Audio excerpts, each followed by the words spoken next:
What's up, guys? Welcome back to the infamous project. What a week it has been, and I sort of insinuated it in the last video that I put together because I didn't even feel like I was going to get one done. I hit some project roadblocks, and I've talked about them before, and they happen. You got to factor them in whenever you're working on something. And one of those roadblocks was this front bumper cover, and not this one. This is now my second front bumper cover. So what happened was, as you guys know, tax return had its bumper that looked great, but the lower section was cut out for the intercooler. And while I'm going to share with you right now, kind of fresh out of the gate, my frustrations on what happened with the bumper cover that I got to replace the one with the lower section that was cut out. So stay tuned and check out and see firsthand what happened.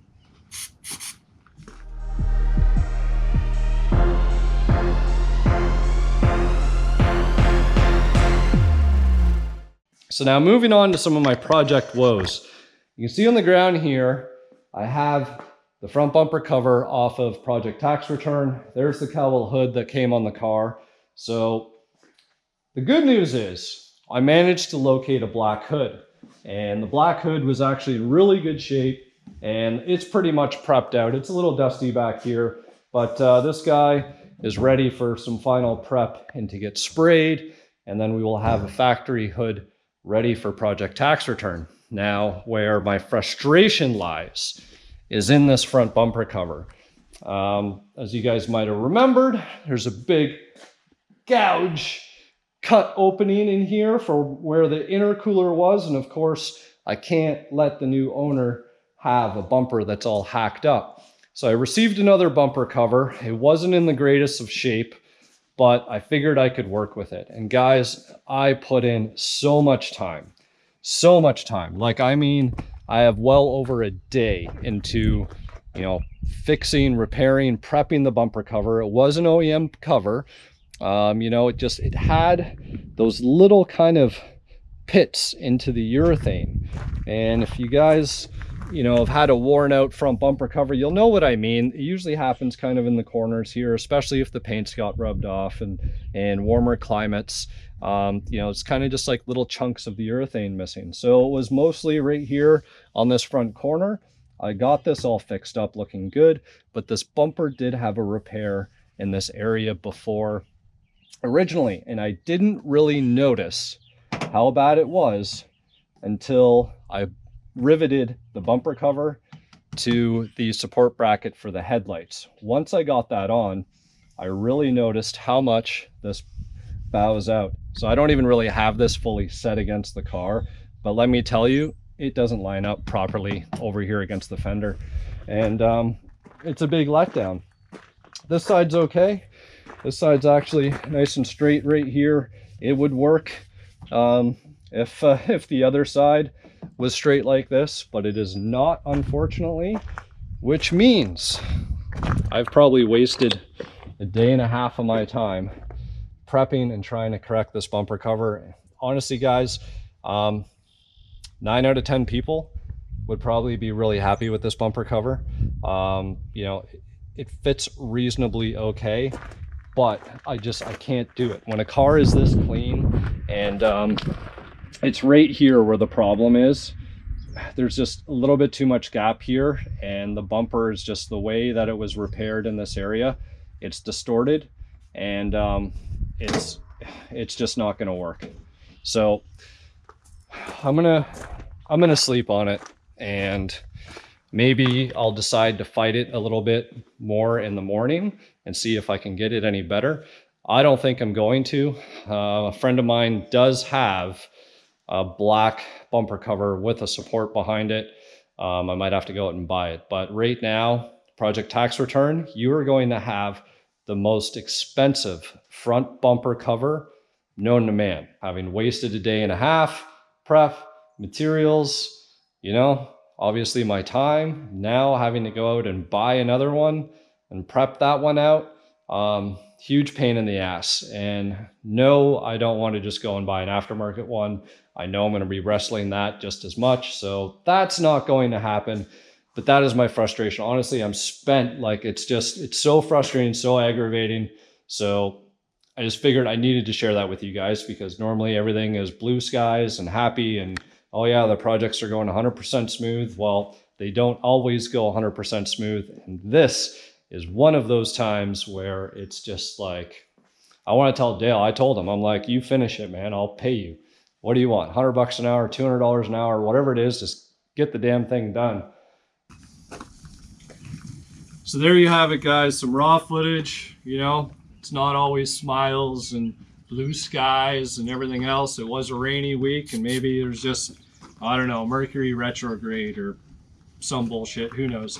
But yeah, so needless to say, I needed to find another bumper, and I sourced this one out.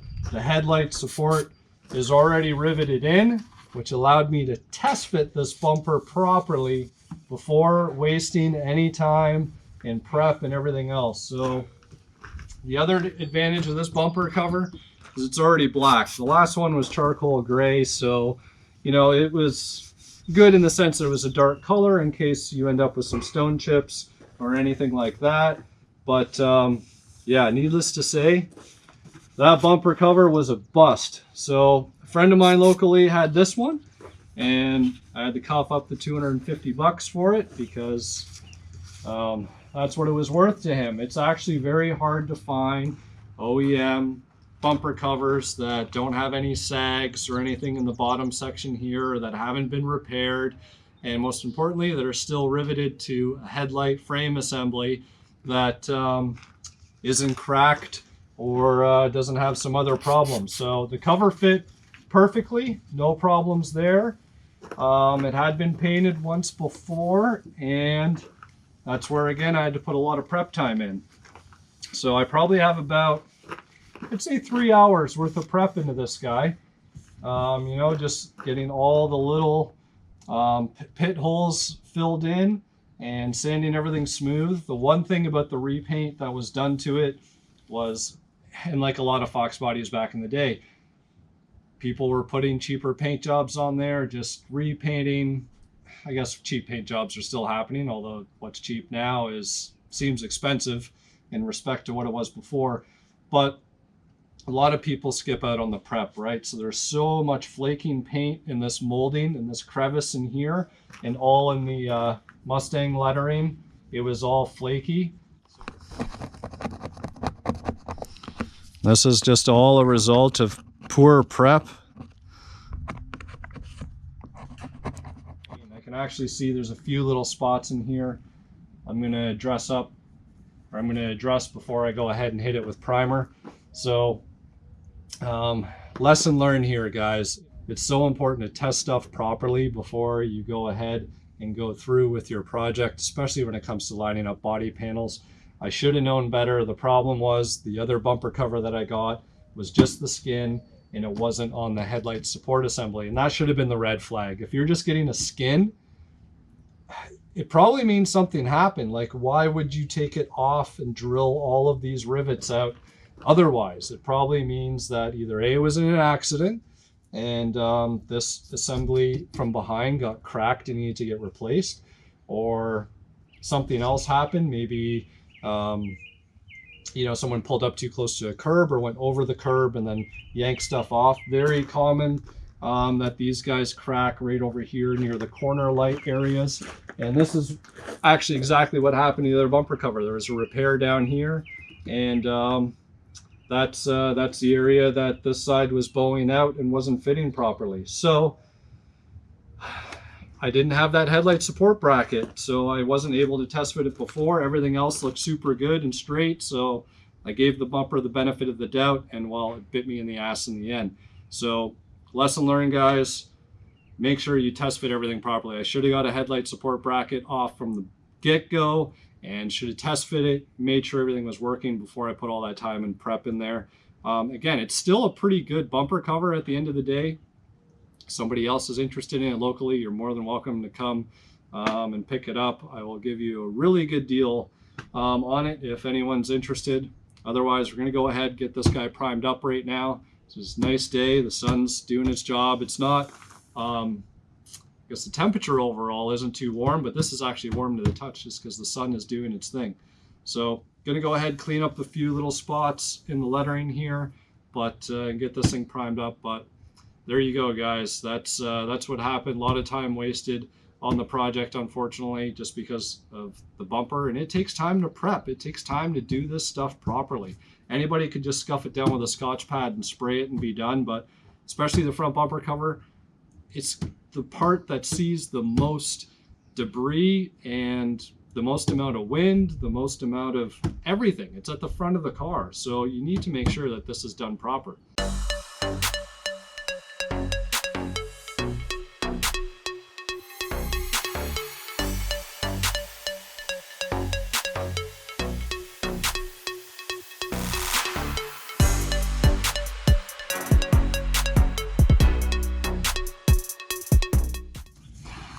I think I got the letters cleaned out pretty good. The primer is going to show at the end of the day, so whatever your flaws are, whatever you didn't perfect, you'll know real quick once that primer is set down. I'm going to be using a higher build primer that actually has got 3 different purposes depending on how much you reduce it. So if you just do 4:1, so primer and activator, that's your high build setting. And then if you reduce it, you can turn it into kind of what you want, maybe like a medium build. And if you reduce it further, it can actually just be a straight up sealer. So then, you know, if I was confident that everything was perfect on this bumper, I could spray it as a sealer, you know, let it tack up, then go ahead and start spraying some base coat on top of it. I'm not that confident because there's just too many little things that I had to fix. So gonna do like a medium high build, 2 coats of that, let it set up, and we'll sand the whole bumper back down again, not through the primer, but enough to have a really good foundation to hopefully there'll be enough between the primer and my really well done repairs that I won't have to spray any more primer on top and just go ahead and start with the base and clear. So I'm going to go inside now, grab a tack cloth so I can tack anything and get that any last little bit of debris off. We'll go ahead and start laying down some primer. Primer, this is a high volume, low pressure gun. So I'm probably going to spray it around 10 PSI.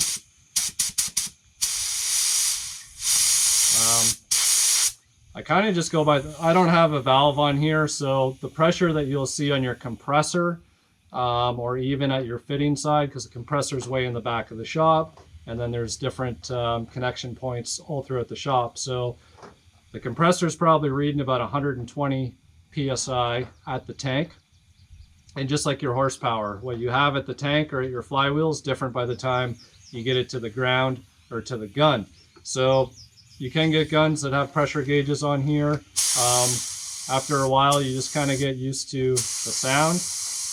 And you can see how it's going down as well and how it's spraying. And from there, you can make your judgment to see what's working for you. But I'm gonna go ahead now, get this primer down, 2 coats. The sun's gonna bake it real quick, which is good. So in reality, I could probably have this sprayed today. I'm not going to, because tomorrow is going to be even nicer. So I'm going to let this primer set up all day. I'll scuff it down tomorrow and hopefully be doing paint and clear, because I have to do the hood as well, which the hood's already prepped up. It's ready to go.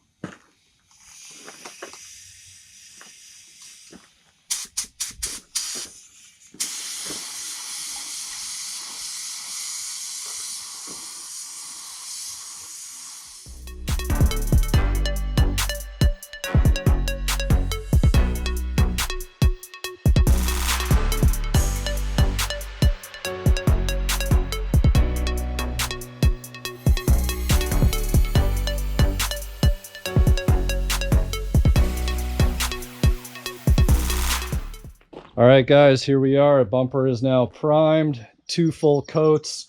I did lay it down a little heavier in a few areas that I know I wanted to fill up a few little imperfections and give myself enough material that I can sand through and get everything nice and smooth and straight, ready for paint. So a couple little bits of dirt and debris, nothing too crazy. It's easily sandable outside here. You know, it's just primer. Now, if this were the clear coat, we'd be having a different conversation. But regardless of that, everything else looks really good. Few little spots, like I said, in the Mustang lettering, but nothing too crazy. Should be able to get that all straightened out. But this is a really nice front bumper cover. You can see there's no sags in here, no bulges or anything like that. So this is going to fit the part really nice. Now, here is that other bumper cover. I already had this guy wet sanded down, and it was pretty much ready to go. I got so upset. I kind of just threw this and I snapped it up here. I think it had a repair there. So you know what? Probably all for the best in the end that this bumper didn't end up getting used. But it's sort of unfortunate.